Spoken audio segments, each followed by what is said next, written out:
Hi, Aquarius. This is Jeffrey. This is Ripecolor. Oh, those are my children, Teddy and Mono. I wanted to show you them to you. This is Jeffrey. This is Ripecolor. This is the reading for Aquarius for December 4th through the 11th. It's like, subscribe, share, comment, press the bell for notifications. I offer private readings. I also offer IET, which is a healing modality, which can help you to move energy. So I'm in the middle of the reading, so I'm running a little late. I usually run a little late, but today is really late, and it doesn't make me happy. Um, like the, and I realize I'm hungry, so I have I'm making toast, and I think that's the message. It's like, okay, you need to prioritize how you can take care of yourself. Prioritize how you can take care of yourself, whether it be physically, emotionally, mentally, spiritually, etc. Prioritize taking care of yourself.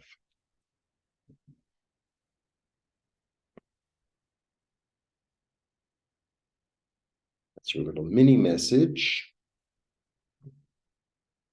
Please become a member. Membership allows you to watch these videos commercial free. I do weekly videos. I do monthly. I do full moon, new moon. I do a lot of videos.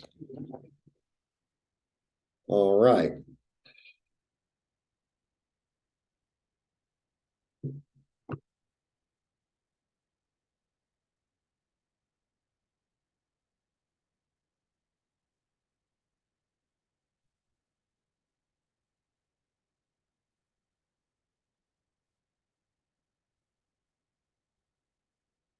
One, yeah, two, three. So we start with the devil. The devil's a really interesting card. The devil is really about something false appearing real. It's this energy of being tied to something that on some level you think is going to serve you and it's going to give you something, and it's like it isn't.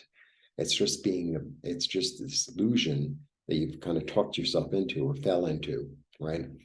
Of, oh, this is the way, and and it's like it's false. It's false. And then there's this energy of being tied to it that like keeps you constricted. There's a constriction in a way, right? All right. So that's an interesting, it's just the thing about tarot, it's like this is just an energy that's in the air that, to be brought into the light in a way, right? To say, oh, that's what I'm doing. Oh, that doesn't work. Oh, maybe if I change my thinking about something, or maybe if I change my attitude, or maybe if I change my action, then things will be clear. And then I get the Ten of Pentacles, which is the card of wealth. And it's a card of dynasty, it's a card of family.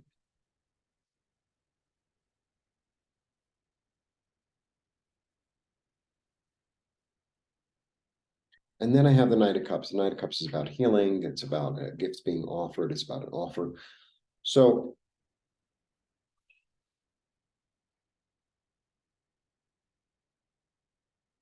you know what it kind of feels like?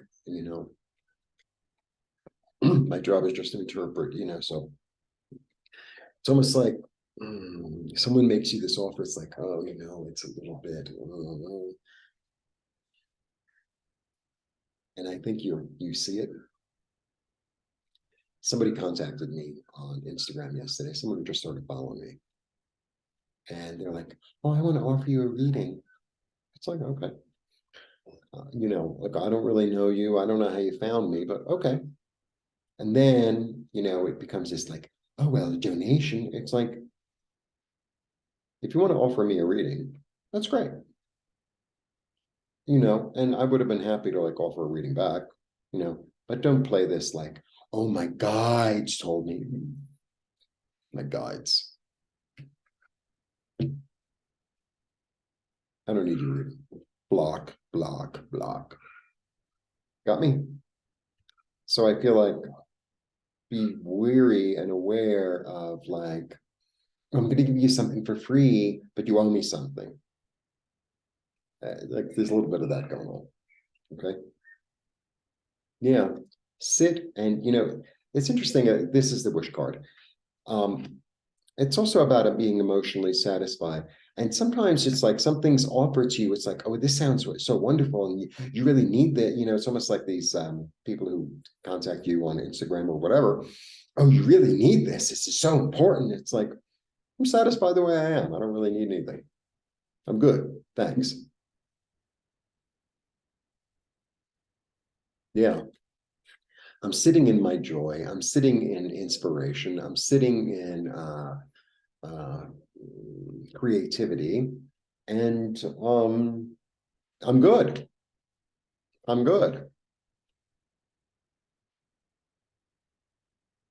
Yeah. This is spiritual quest. And it's my fourth cup, the card of cups.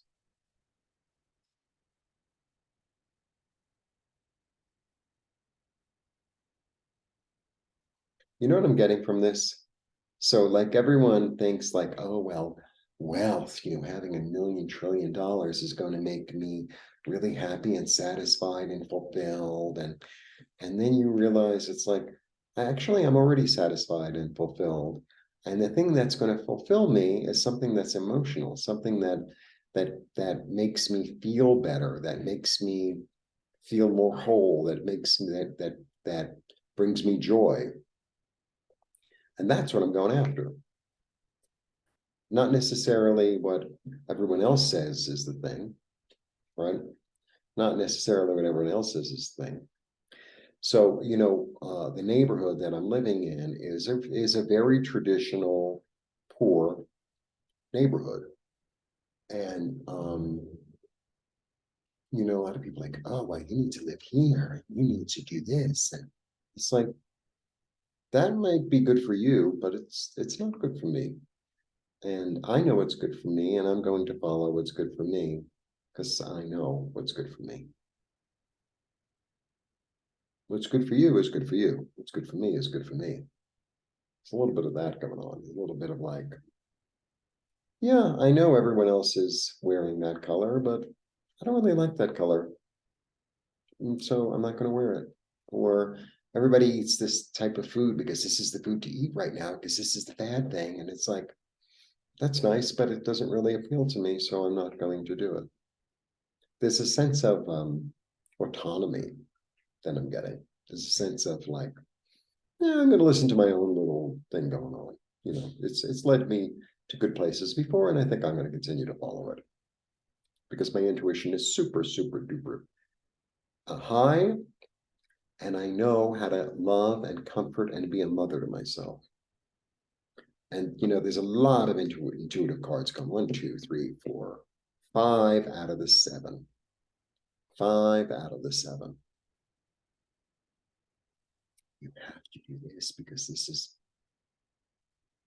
you know, yeah, because I'm being guided by Raphael.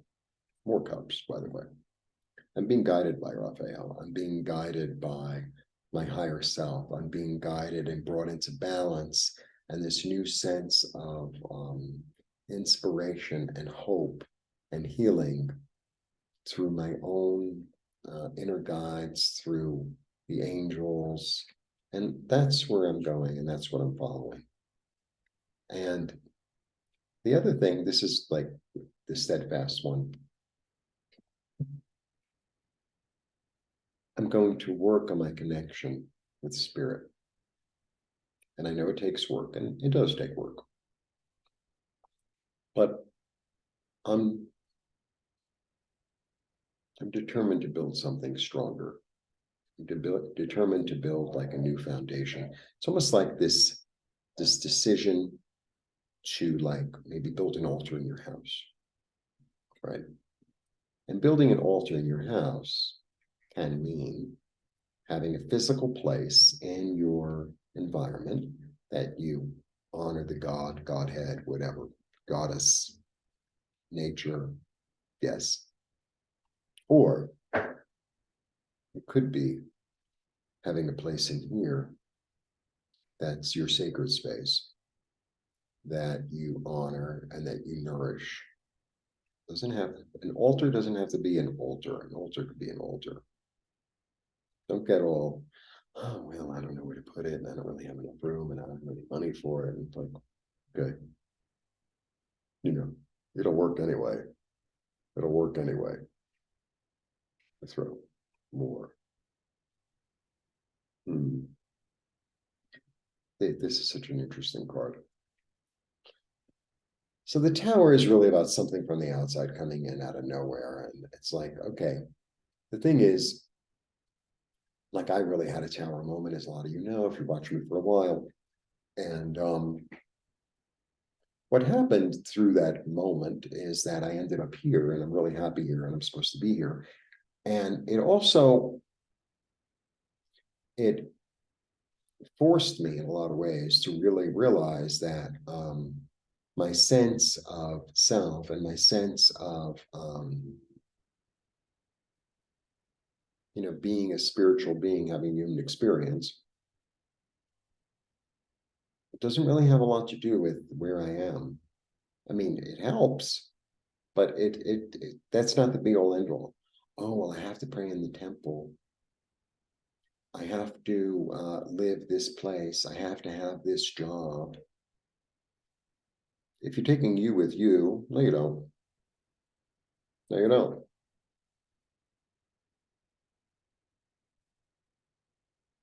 Because I'm stable and secure, and I know how to make myself stable and secure. I have the knowledge, and I take that with me.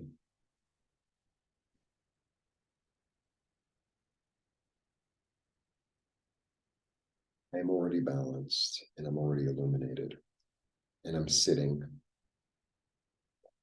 and I'm secure. I'm secure in the knowledge of the divine law.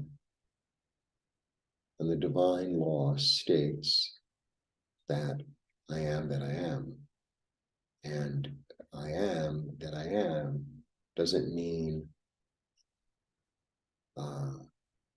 my job or my relationship or where I'm living or how much money I have or how much money I don't have or whether I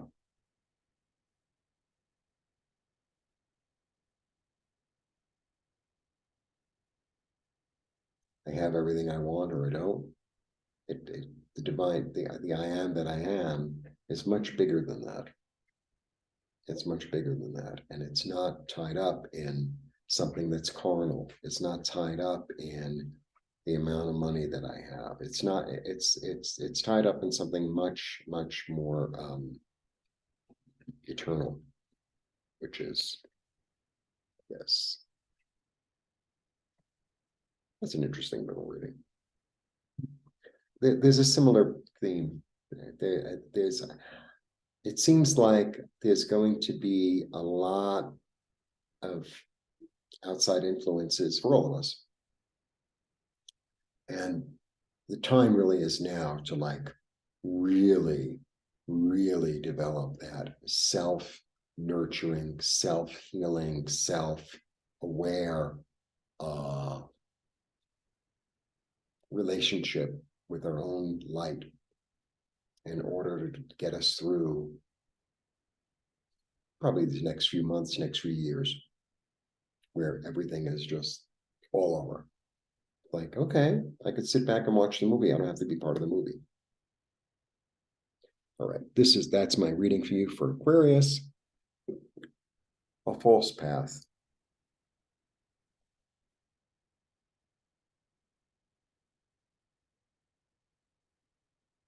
Maybe being tied or understanding your bondage or your obstacles regarding money, wealth, family. An intuitive gift comes through right on time because there's all kinds of weirdness going on out there. Having the knowledge that I know how to be secure, going after the things that bring me joy and inspiration and my wishes coming true, mothering myself in a loving, kind way, being in touch with my heart center and the rebalancing. working steadfastly at it toward a new, I want to say a new balance, but a new established law. So, maybe there's it's almost like you establish a law within yourself. And, this is really the whole energy of what I've been going through really since the fire, is that when I'm kind of like, which way should I go? What should I do? I have to really sit down and ask myself, if I take this action, or if I go down this road, or if I, contact this person, is this for my highest good and highest healing? Is this for my highest good and highest healing? That's the end of the story. It doesn't really matter whether, there's money involved, or is this for my highest good and highest healing? And then I listen. And because whatever is my highest good and highest healing, that's what I'm going to pursue. Because everything else is a waste of my time and energy. Simple as like that's it. All right. Blessings.